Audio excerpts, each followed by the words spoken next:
Late one winter night, a homeless man named David sat under a bridge, shivering from the biting cold that seemed to seep into his bones. He hadn't eaten in 2 days, and his stomach growled in protest, but he ignored it. Despite his hunger and the freezing temperatures, when he saw a well-dressed man collapse nearby, David didn't hesitate.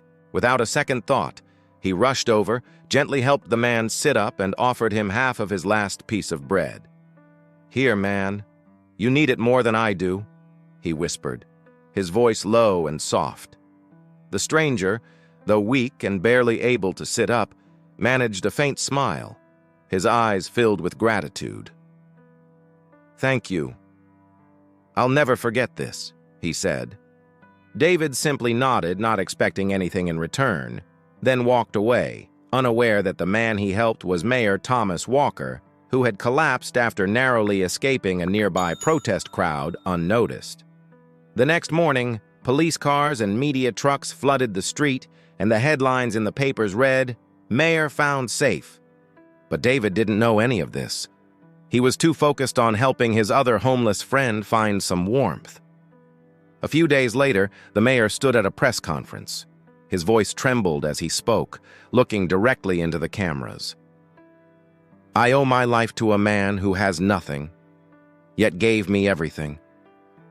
He showed me that real kindness comes without expectation." His words echoed in the hearts of many. Later that day, a black car pulled up next to David's tent. 2 officers stepped out, not to arrest him, but to offer him something unexpected. They took him to a building that David had only seen from a distance. When he walked into City Hall, Mayor Walker was waiting for him, his eyes filled with tears. "David," he said softly, his voice cracking with emotion, "you reminded me what leadership truly means, kindness.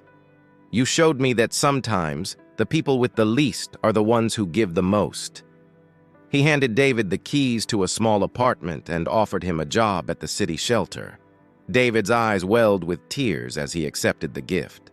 "I just did what was right," he whispered, his voice barely audible. From that day on, David wasn't just homeless.